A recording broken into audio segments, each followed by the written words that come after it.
제9장.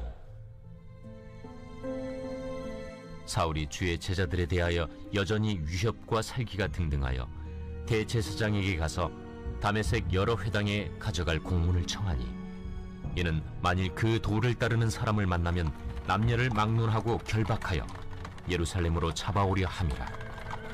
사울이 길을 가다가 다메섹에 가까이 이르더니 호련히 하늘로부터 빛이 그를 둘러 비추는지라. 땅에 엎드러져 들음에 소리가 있어 이르시되, 사울아, 사울아, 네가 어찌하여 나를 박해하느냐? 주여, 누구시니까? 나는 네가 박해하는 예수라. 너는 일어나 시내로 들어가라. 네가 행할 것을 네게 이룰 자가 있느니라. 같이 가던 사람들은 소리만 듣고 아무도 보지 못하여 말을 못하고 서 있더라. 사울이 땅에서 일어나 눈은 떴으나 아무것도 보지 못하고 사람의 손에 끌려 다메섹으로 들어가서 사흘 동안 보지 못하고 먹지도 마시지도 아니하니라. 그때 다메섹에 아나니아라 하는 제자가 있더니 주께서 환상 중에 불러 이르시되, 아나니아야, 주여, 내가 여기 있나이다. 일어나 집가라 하는 거리로 가서 유다의 집에서 다섯 사람 사울이라 하는 사람을 찾으라. 그가 기도하는 중이니라. 그가 아나니아라 하는 사람이 들어와서 자기에게 안수하여 다시 보게 하는 것을 보았느니라.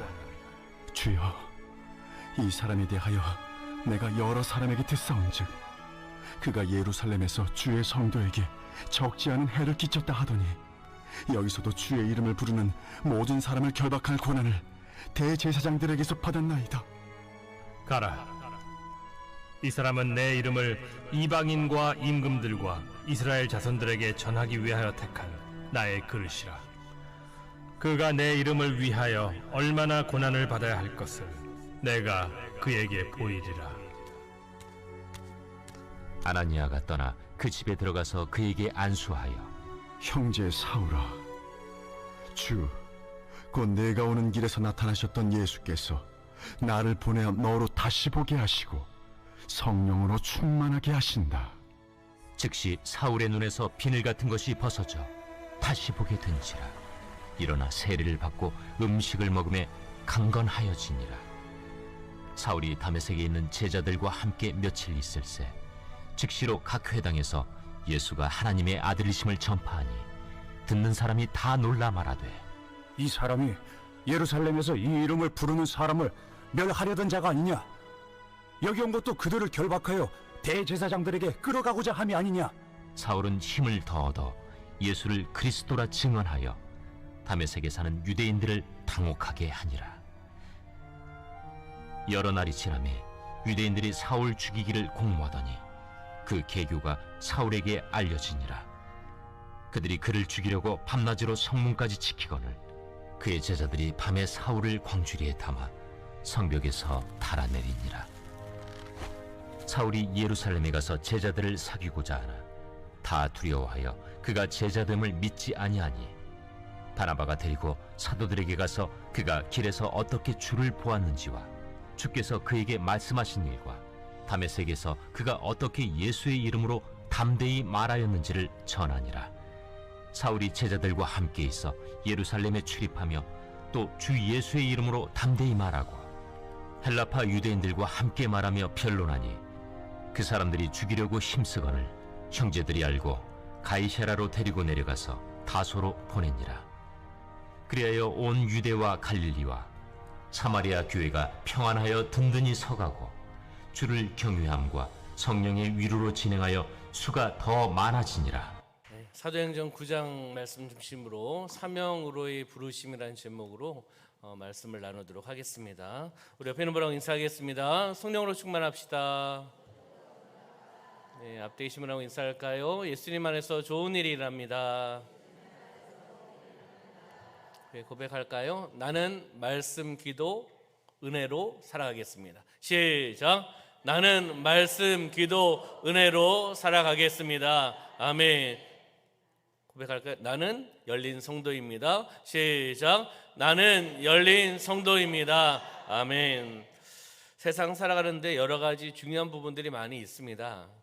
그 중에서도 삶 가운데 중요한 것은 만남이죠. 누구를 만나느냐에 따라서 그 사람의 인생이 바뀔 수도 있고, 그렇잖아요. 복을 받을 수도 있고 실패로 갈 수도 있고 여러 가지 있지 않겠습니까? 인생을 살다 보면 여러 가지 만남이 있습니다. 삶 가운데 중요한 것은 만남입니다. 만나면 서로에게 좋지 않은 영향을 주는 만남, 그런 만남 하시겠습니까? 만나면 향기가 나고 좋아 어쩔 줄 모릅니다. 그런데 금세 시드는 만남이 또 있습니다. 좋아하는 것 같은데 나중에 금세 시듭니다. 만남이 순간에 지워지는 만남도 있습니다. 지워져 버리는 그런 만남. 상대가 슬플 때 어떻게 해요? 눈물을 닦아주고, 그리고 그의 기쁨이 내 기쁨이 되어서 축하해주고, 그리고 힘들 때는 땀도 닦아주고 언제나 함께하는 그러한 만남. 이런 만남이 되어야 되지 않겠습니까? 상대가 슬플 때 눈물을 닦아주고, 그 사람이 어려울 때 눈물을 닦아주고, 위로해주고 격려해주고, 그의 기쁨이 나의 기쁨이 되어서 함께 축하해주고 함께 사랑을 나누고, 힘들 때는 땀도 닦아주고 또 함께 기도해주고 언제나 함께하는 그러한 만남이 바로 우리 중앙교회 성도들 간의 만남인 줄 믿습니다. 그리고 저와 여러분들의 만남도 이러한 만남인 줄 믿습니다. 아멘. 우리는 기쁠 때나 슬플 때나 함께하는 만남이 되기를 소망합니다. 우리 교회, 바로 우리 공동체의 만남이 이러한 만남이 되기를 소망합니다. 오늘 본문은 사울이 다메섹 도상에서 누구를 만나는 거죠? 예수님을 만나서 회심하며 나가는 장면이 나오고 있습니다. 지난주에 광고했듯이 수요 기도회 때 바울에 대한 이야기 서로는 제가 조금 하고요. 그 다음에 영상을 보고 마무리를 또 제가 하고 기도하는 시간을 가진다라고 말씀을 드렸습니다. 그럼 베드로를 하나님께서 유대인의 사도라고 세우셨다고 우리가 생각해 보면 바울은 누구를 위한 사도일까요? 이방인을 위한 사도라고 이야기할 수가 있습니다. 그럼 15절 말씀 볼까요? 15절 시작. 주께서 이르시되 가라, 이 사람은 내 이름을 이방인과 임금들과 이스라엘 자손들에게 전하기 위하여 택한 나의 그릇이다. 아멘. 오늘 사명으로 부르신 그 영상에 대한 부분들을 함께 볼 텐데요. 영상에 나오는 최종상 선교사님, 선교학자고 그리고 일단 선교사님입니다. 그리고 차인표 집사님과의 그 바울이 걸어갔던 연대기적인 그 지역을 걸어가면서 대화를 나누는 것을 잘 들으셔야 되는 겁니다. 그냥 여행 개념이 아니라 그 두 분이 걸어가면서 어떠한 대화를 나누고 어떤 의미를 가지고 있는가 잘 보고 들으셔서 은혜를 받으시길 소망합니다. 아멘. 그러면 영상을 보고 그 영상을 통해서 제가 요약을 하고 기도하는 시간을 갖도록 하겠습니다.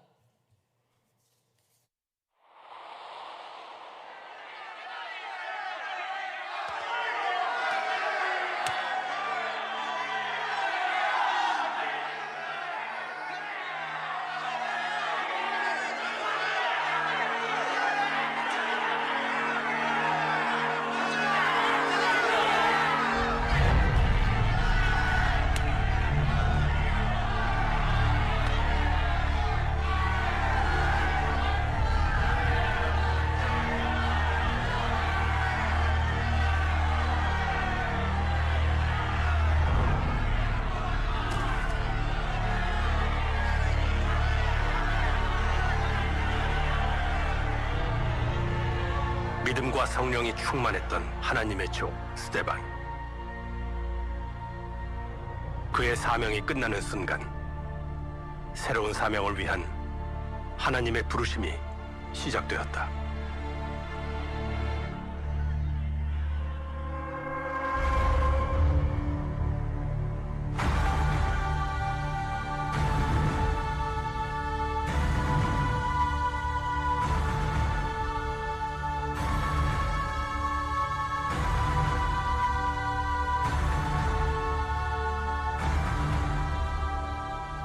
바울이 이 길을 걸었다고 생각해 보세요.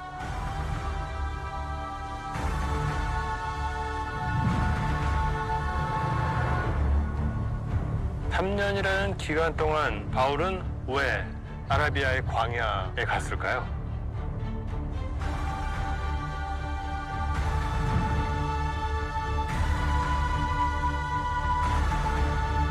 바울과 실라가 갇혔던 감옥으로 여기가요? 알려져 있습니다. 우리가 지금 역사의 현장에 서 있는 거예요.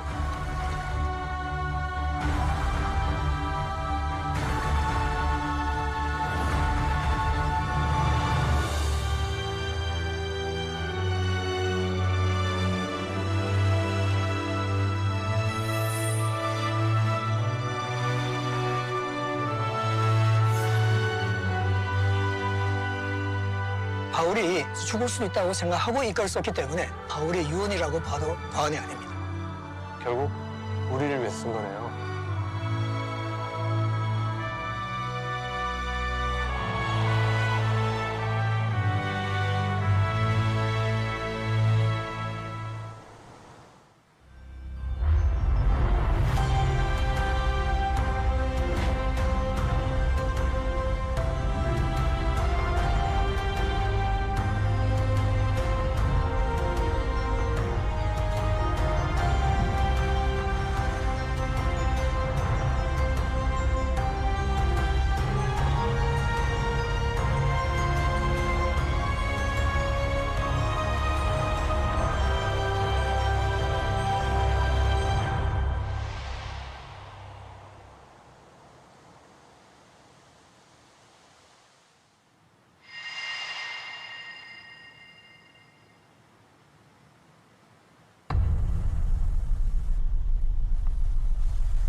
역사상 가장 위대한 전도자로 기록되는 사도 바울. 그의 삶과 사역의 흔적을 따라가 보는 여정. 우리는 이 여정의 첫걸음을 예루살렘에서 시작했다.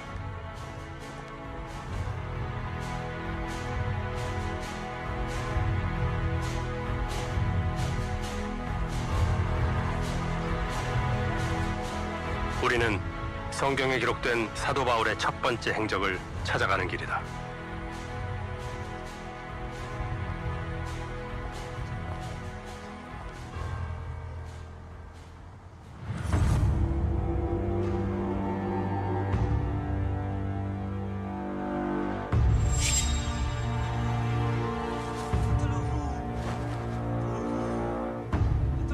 스데반의 처형은 율법에 기록된 방법에 따라 집행되었다.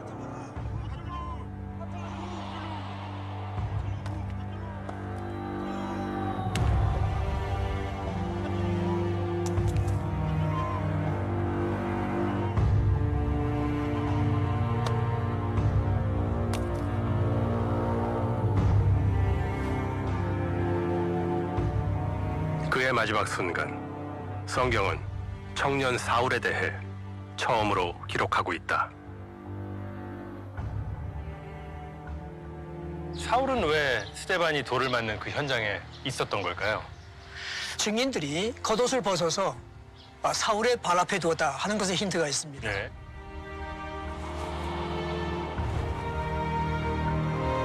증인들의 겉옷을 맡아두는 사람은 처형의 집행자이며 관리 감독자라는 것을 의미하기 때문에 그렇습니다. 그런데 사울의 나이가요, 그 당시에 아주 젊었던 걸로 아는데 그 젊은 사울이 어떻게 이렇게 집행관이나 뭐 감독관의 중책을 맡게 됐을까요? 성경에 청년 사울로 나타나 있습니다만 아마 30대 전후에 아주 혈기왕성한 성인이었군요. 납비였을 것으로 생각할 수 있습니다.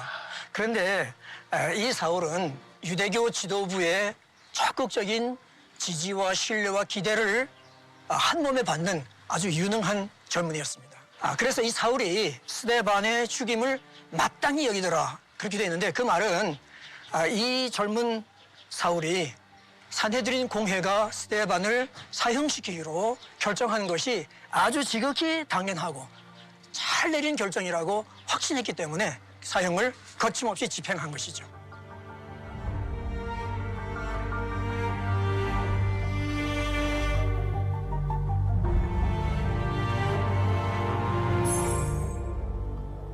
청년 사울은 그렇게 의심의 여지도 없이 하나님의 종을 이단자로 여겨 처형했고, 그날 이후 교회를 향한 거센 핍박에도 앞장섰다.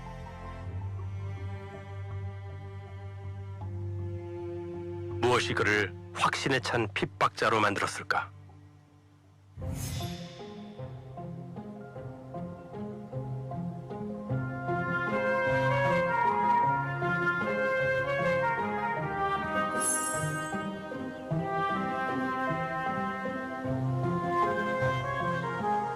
바울의 고향 다소는 소아시아 남부 길리기아주의 수도로 로마 속주 중에서도 대도시에 속했다. 동서양의 문화가 교차하는 곳으로 일찌감치 학문이 발달해 소아시아의 아테네라 불릴 정도로 교육열이 유별났던 곳이었다.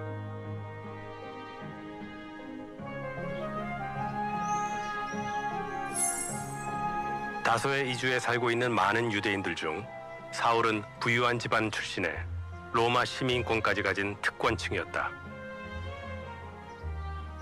그리고 그에게는 신앙에 엄격한 바리새인 아버지가 있었다.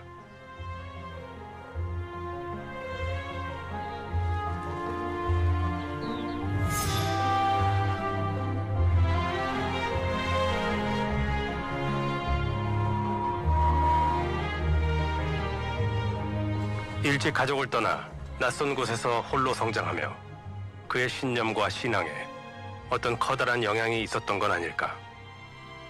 바울이 이 예루살렘에 왔을 때 대략 몇 살 정도 되었을까요? 아마도 13살에 치르는 미스바라고 하는 네. 유대인 성인식을 성인식, 네. 치른 후였을 것 같습니다. 그러니까 최소 13살 이상이었을 것이다. 그렇습니다. 네.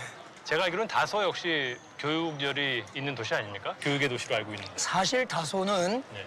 로마 제국 전체에서 유학생들이 몰려오는 곳이었습니다. 그렇기 때문에 다소에서 예루살렘으로 유학을 보낸 거는 일반 교육을 더 잘 받기 위해서 보냈다기보다도 네. 신앙 교육을 철저하게 받기 위해서 보낸 것이죠. 왜냐하면 예루살렘이 신앙의 도시였으며 당시 이 예루살렘에 최고의 율법학자 가말리엘이 살고 있었던 때입니다. 그래서 아버지와 할아버지는 사울을 가말리엘 밑에서 공부를 해서 아마 최고의 엘리트 랍비가 되기를 소망하는 마음에서 먼 예루살렘으로 보낸 것 같습니다. 바리새인 율법학자를 만들기 위해서. 맞습니다. 그렇게 어린 사울은 오직 최고의 랍비가 되기 위한 엘리트 교육을 통해 길러졌다. 어느덧 청년이 된 그의 마음속에는 무엇이 자리 잡고 있었을까? 그럼 바울은 왜 예수님을 믿는 사람들을 잡아들이고 핍박하는 것이 자신들이 믿는 하나님을 위하는 길이라 이렇게 생각을 했을까요? 이 청년 랍비 사울이 볼 때는 예수 믿는 사람들이 아주 신성 모독죄를 엄청나게 범하고 있는 사람들인 거예요. 왜냐하면 신명기서에 보게 되면은 나무에 달린 자마다 하나님의 저주를 받은 자들이라고 했는데 예수님이 십자가 나무에 처형을 당하지 않았습니까? 그랬던 그 예수를 구주시오 하나님의 아들이라고 믿을 뿐만 아니라 선포까지 하는 거예요. 그러니까 사울의 입장에서 볼 때는 이거 가만둘 수 없는 거죠. 신성모독이다. 예, 신성모독죄가 엄청나죠. 그래서 사울은 이 사람들을 핍박하는 것이 하나님을 향한 자신의 열심이고 신학적으로도 이 사람들은 분명히 죽임을 받아야 마땅하다고 확신을 했던 것입니다. 잘못된 신앙에 낳은 잘못된 사명이었네요. 그렇습니다. 네. 네.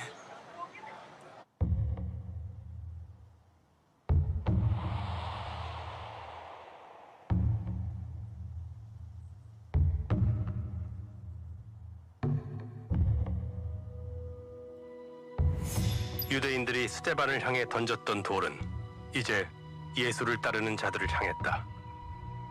그리고 믿는 자들은 그 박해를 통해 유대와 사마리아와 모든 땅으로 흩어졌다.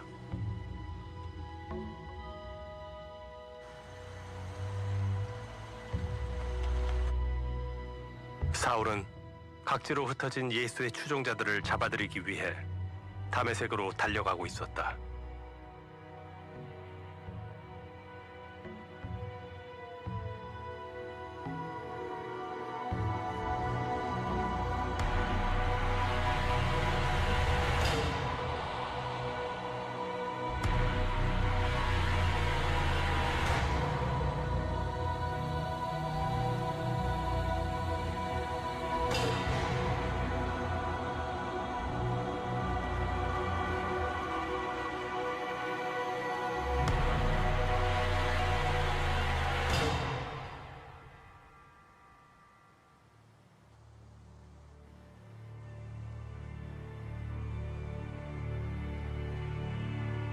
예상치 못한 순간 사울은 강권적 역사로 하나님의 아들 예수를 만나게 된다.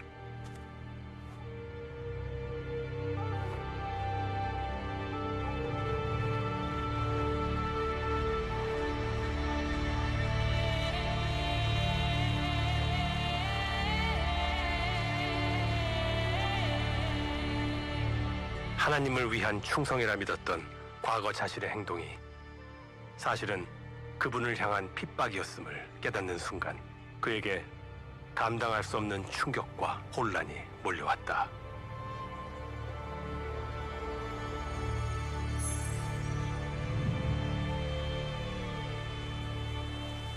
사울이 예수님을 만나고 그를 위한 하나님의 계획이 시작된 곳.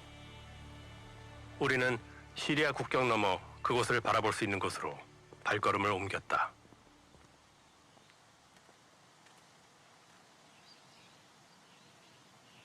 저쪽 방향이 다메섹이죠? 그렇습니다. 그런데 지금 볼 때는 다 이렇게 아주 푸른 초장같이 보이지만은 사실상 우리가 보이는 저쪽 조금 넘어가면 광야 같은 지역이 펼쳐진다고 합니다.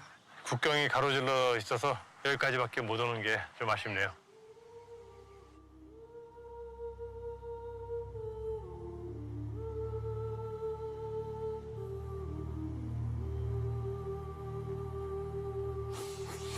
예수의 이름을 핍박하기 위해 향했던 다메섹.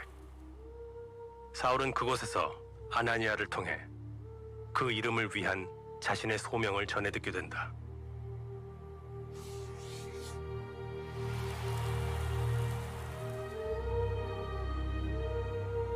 그때 사울에게 가장 먼저 떠오른 건 예수의 이름을 핍박했던 자신의 과거였다.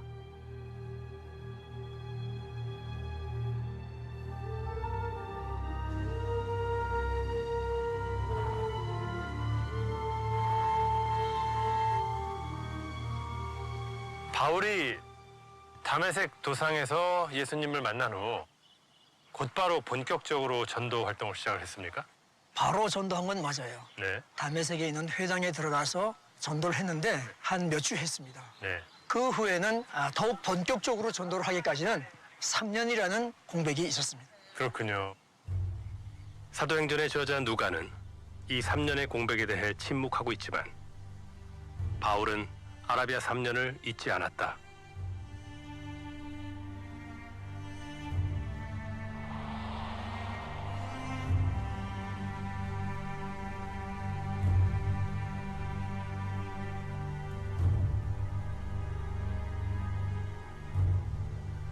그 3년이라는 기간이 사도행전에는 언급이 되지 않고 있어요. 그 이유는 뭘까요? 전혀 언급되지 않았다고 볼 수는 없습니다. 네. 다메섹에서 나중에 예루살렘을 갈 때 여러 날이 지남에 여러 날이 지남에 이렇게 표현했는데 우리가 성경을 읽을 때는 기록되지 않은 행간을 이해하고 찾아보려고 노력하는 것이 필요합니다. 누가가 이렇게 기록하지 않았지만 그래도 바울에게 감사한 거는 바울이 서신서를 쓰면서 그 행간들을 메워주는 경우가 많이 있는데 갈라디아에서 바울이 내가 아라비아에 갔다 왔다.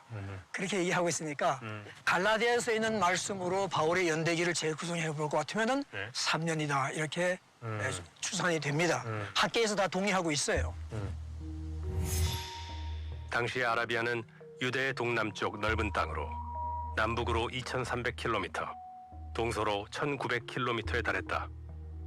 그중 사울이 3년의 시간을 보낸 곳은 어디일까? 그곳은 아레다 왕이 통치하던 나바다 왕국 관할의 다메섹 남쪽 광야였던 것으로 추정된다.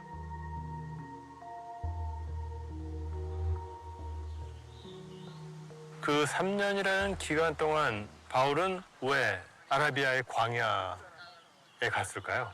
보통 두 가지 학설이 제기돼 왔는데요.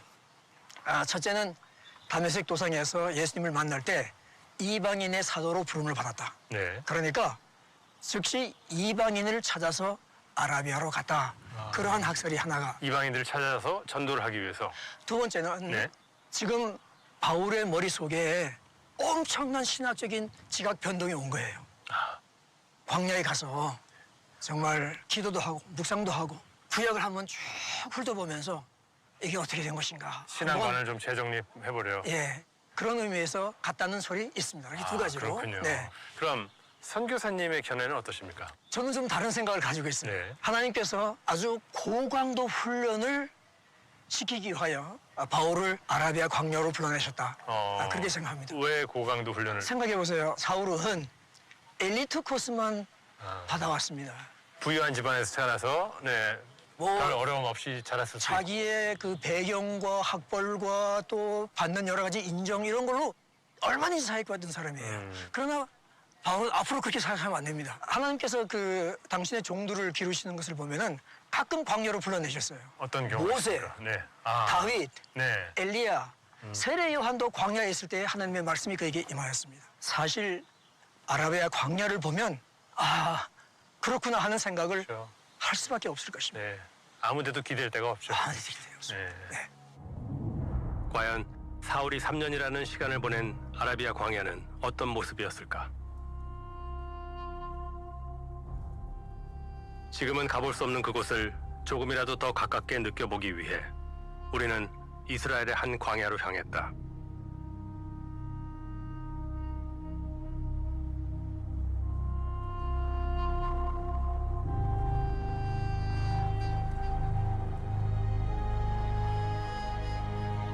바울이 있었던 광야도 이런 곳과 비슷한 곳이었겠죠? 비슷할 것이죠. 광야, 히브리어로 미드바르, 마라다라는 뜻의 히브리어 다바르에서 나온 말로 광야는 뜻 그대로 하나님께서 사명자를 이끌어내어 대면하여 말씀하시는 곳이었다.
부르심을 받고 광야의 훈련을 거친 지금 그는 자신이 핍박했던 자들과 같은 한낱 힘없는 도망자 신세일 뿐이었다.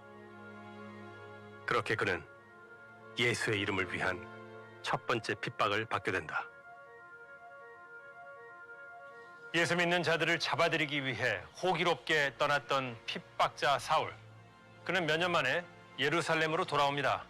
자신이 그토록 진멸하려 했던 예수의 추종자가 되어서 말입니다. 이제는 더 이상 그를 지지하는 사람들도 그를 믿어줄 사람들도 없는 곳에 사울은 무슨 생각으로 다시 돌아온 걸까요?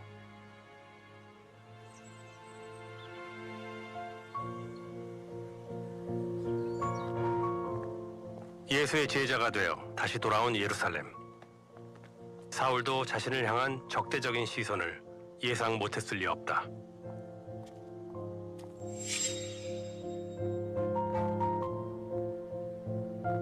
어쩌면 목숨을 부지하지 못할 위험한 방문이었다.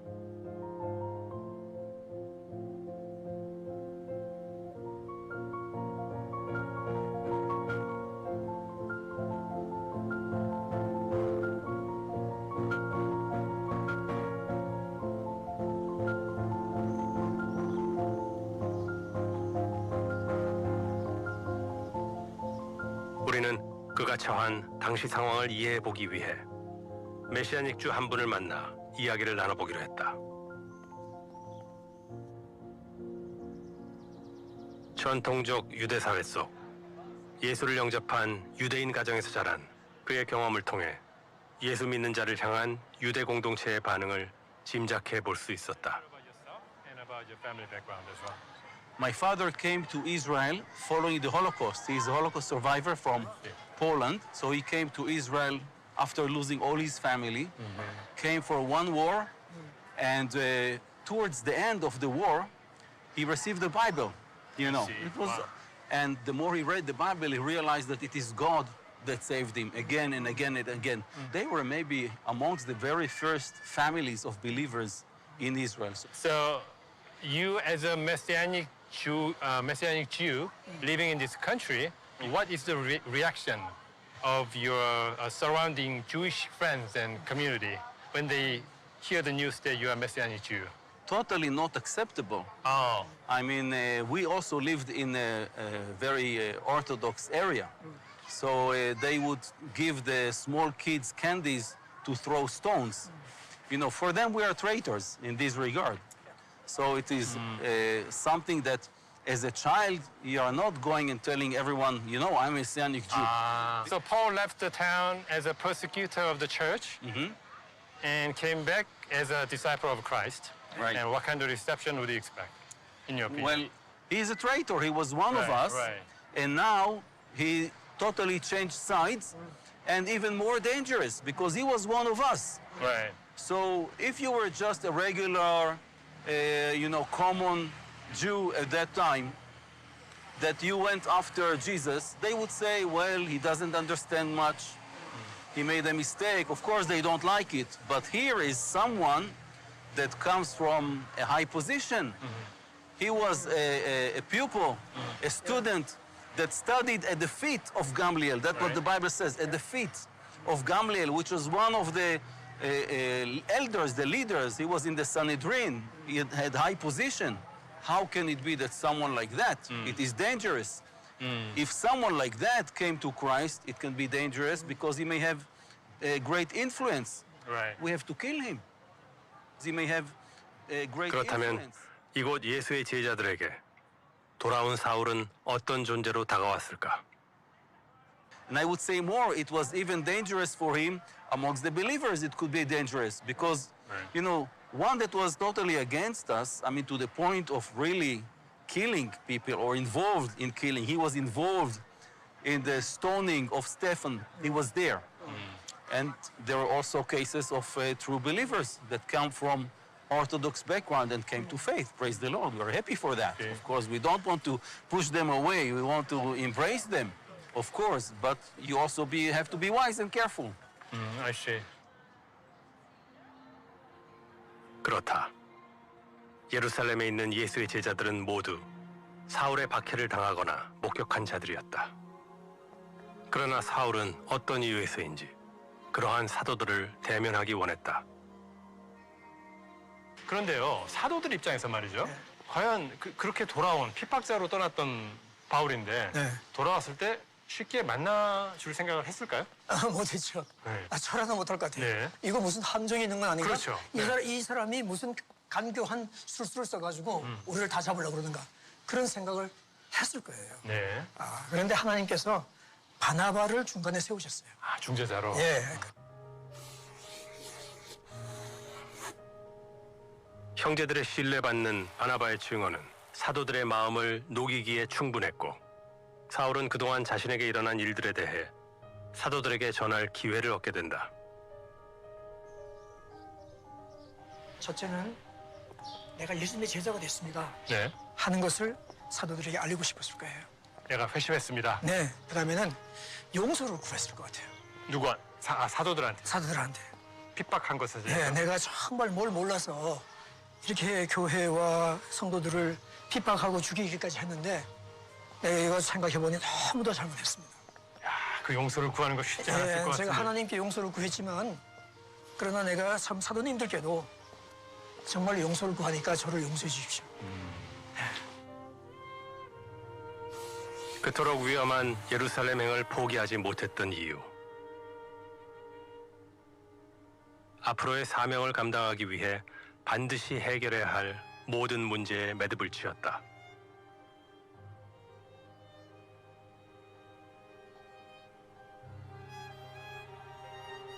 그 이후에 베드로와 15일 동안 같이 있지 않았습니까? 네. 그때는 어떤 이야기들을 나눴을까요? 저는 주로 예수님에 대한 얘기를 많이 했을 것 같아요. 예수님에 대한 얘기를 많이 물어봤을 것 같고 예를 들면 예수님의 성품은 어땠습니까? 네. 예수님 가르침 중에서 정말 중요한 가르침들은 어떤 것이었습니까? 네. 또 예수님께서 예루살렘으로부터 땅끝까지 복음을 전하라는 지상 명령을 주신 것도 얘기했을 거예요. 이런 만남들을 통해서 사도들과 바울은 서로 귀히 여기고 의지하는 복음의 동력자들이 되었습니다. 그는 이제 더 이상 핍박자 사울이 아니었다. 그를 향한 교회의 의심은 제거되었고 이로써 위대한 전도자로 서기 위한 준비는 끝이 났다.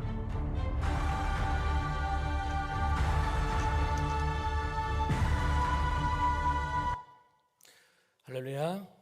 네. 바울에 대한 이제 첫 하나님의 부르시는 그 사명에 대한 부분들을 선교사님과 차인표 집사님이 함께 그 길을 걸어가면서 함께 대화를 통해서 함께 성경을 풀어가는 시간이었습니다. 저는 이걸 벌써 한 4번, 5번 본 것 같습니다. 이 바울에 대한 뭐 영화라든지 뭐 많은 강의도 있는데 복음적으로 또 영상적으로 전 제일 잘 만든 것 같습니다. 보니까. 그래서 이 부분들이 어떻게 보면은 좀 딱딱한 강의일 수도 있는데 전체적인 바울에 대한 흐름을 잡아주고 있기 때문에, 그리고 수요 기도회 때 사도행전에 대한 부분들을 나누고 있기 때문에 제가 이 부분들을 함께 보게 되었습니다.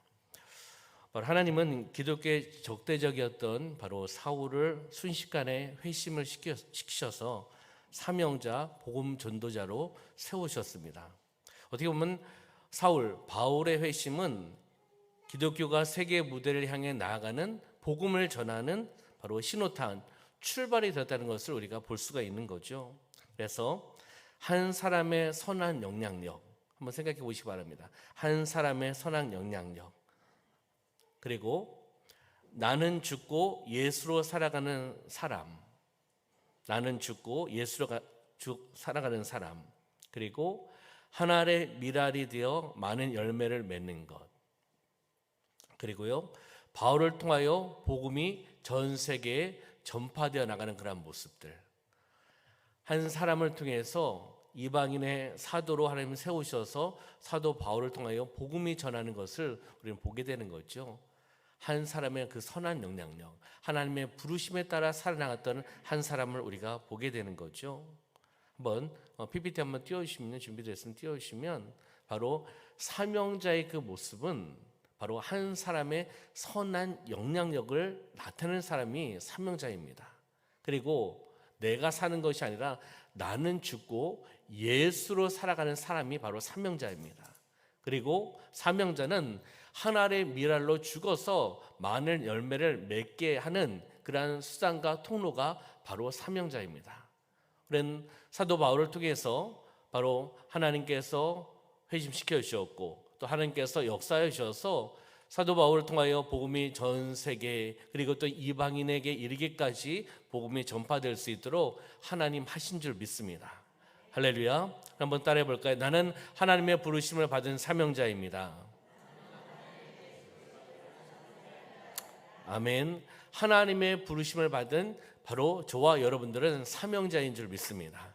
그 사명을 가지고 우리의 삶의 현장 속에서 승리하며 나가는 삶이 되시기를 소망합니다. 아는 것에서 끝나서는 안 됩니다. 깨달은 것에서 끝나시면 안 됩니다. 아는 것, 깨달은 것을 그치지 말고 바로 무엇으로요?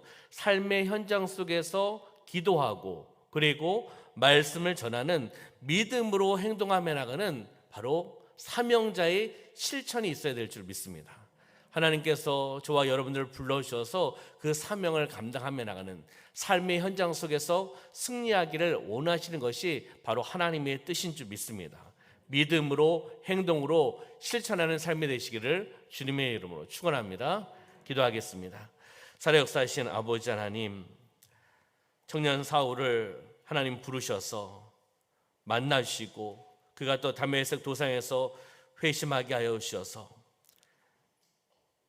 그 복음을 이방인들에게까지 전 세계에 복음을 전하며 나가는 귀한 사명자로 살아가게 하여 주셨습니다. 삶의 현장 속에서 하나님께서 우리를 불러주셔서 우리가 또한 사명자로 살아가고 있는 줄 믿습니다.